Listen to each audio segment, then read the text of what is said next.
welcome back to my couch featuring Danny and Snoopy and me. So last month, my buddy Eric was like, I want to film a spooky location in Massachusetts for a project. And I was like, hell yeah, I always want to film stuff. I can't wait. I honestly thought it was just going to, I thought he needed like B-roll and was doing like a video essay on some spooky town, right? I didn't know it was going to be a full-blown adventure. It was a full-blown adventure. It was one for the books. One for the books. The notebooks. It was one for the books. It was for the books. So we were headed to Freetown State Forest, and it's a part of the not Bermuda, oh my god, Bridgewater Triangle, which we had visited before. But we didn't find anything then, but this is a take two. So we were determined this time. One of them's gotta work. So we stopped at Five Below to get batteries for flashlights and our other little gadgets and snacks, absolutely snacks. Then we went to Savers real quick and I found a Dana Scully coat and it was perfect, dude. It made me feel like yeah, I'm out here looking for you, Bigfoot. And then I immediately got myself into a bit of trouble. Oh man. Eric went into a store and I was sitting in the car and I was like, I want a little fresh air. But he brought the keys in. So I was like, I can't roll down the window. I'm gonna open the car door. Oops. I don't know what to do. I just wanted some fresh air. I shouldn't have. Look what I've done. Eric. When he came back, it was off. And I was so upset. We hadn't even gone into Massachusetts yet, and I already had a Mr. Bean moment. Anyway, we were off. What a beautiful sunset. We brought night vision goggles, flashlights, popcorn, massive Krabby Patties as a peace offering. I didn't want to lose my remaining teeth in that thing, so I didn't have any. So I wore sneakers, right? Oh, peep my socks. Peep them.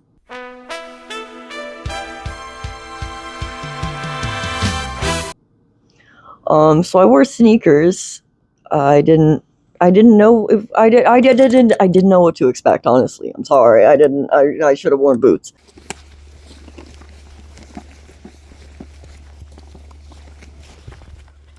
There were so many slippery rocks and puddles and just big mud. Just big mud. Gah. Take a sip. It's fine. Converses are kind of indestructible. At least from what I've worn. What am I saying? What am I doing?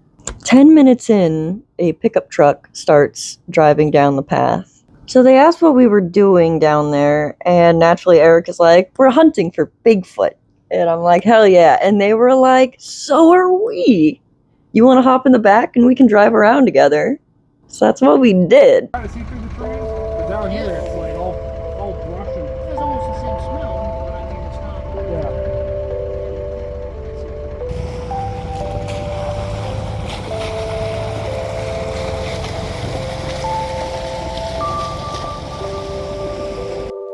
So we basically took a safari ride down this spooky trail of huge puddles.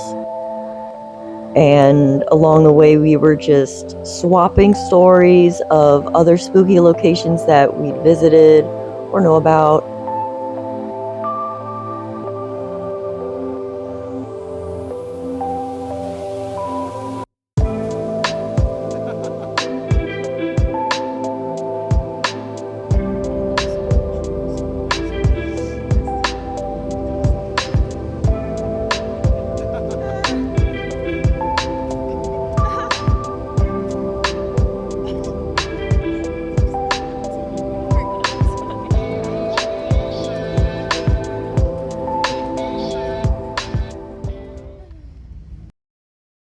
A lot of messed up stuff happened and still happens there. There were murders, people abandoned their dogs there, people like to get drunk and go hunting. That's safe. The people in the truck told us about a pet cemetery and how a lot of the graves were digging up for animal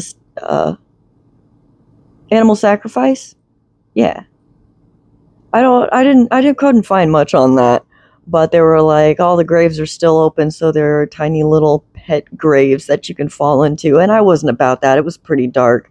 Bro, there was so much in that forest. Honestly, it's like Roger Williams Park, where there's like a zoo in there and a carousel and all sorts of stuff. It's just jammed packed. It's got everything in there. We rode around for like an hour and a half to 2 hours just talking about spooky shows we've watched and haunted locations. We really hit the jackpot finding cool people in a very spooky, sketchy location. Like, I thought we were going to get murdered, and it's just some people hanging out like us. Unfortunately, we did not see any puckwudgies or big feet. The type of people who see that stuff are usually not looking for it. And Eric and I are too eager. We want to see stuff, so they're probably all hiding. I want to go back in the daytime because there's so much to see, and it's so big, and I don't want to get lost at night. I want to see Profile Rock, too. It's a guy's face in a rock. After our long safari ride, we went to a diner and had some food, and then we went home. Eric dropped me off, and it was like, I'm moving a lot now. I think the caffeine kicked in. I love New England too, dude, because like there's so much spooky haunted locations. I know I've been saying that too many dang times, but it's wild. In Florida, you'd have to drive all the way to St. Augustine to get to the lighthouse, and that's a lot of stairs. Oh man, we have a big adventure.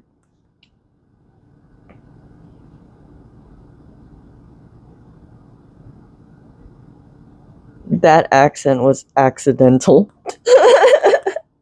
Oh my god, that's a funny sentence. Accent was accidental. Bro, I'm funny today. I gotta go hang out with someone. I gotta spread awareness to the comedy flowing through me. Oh, now I forgot what I was gonna say. Oh, Eric and I have a big adventure planned in the springtime, and I'm really excited about that. It's a big adventure. It's longer than a 20-minute drive away, so that's how you know. And I'm excited. That's a big adventure. I'm so excited. I'm excited. But in the meantime, if you know of any cool haunted places around New England, please tell me, and I will tell Eric, and he will be like, okay, let's go next week.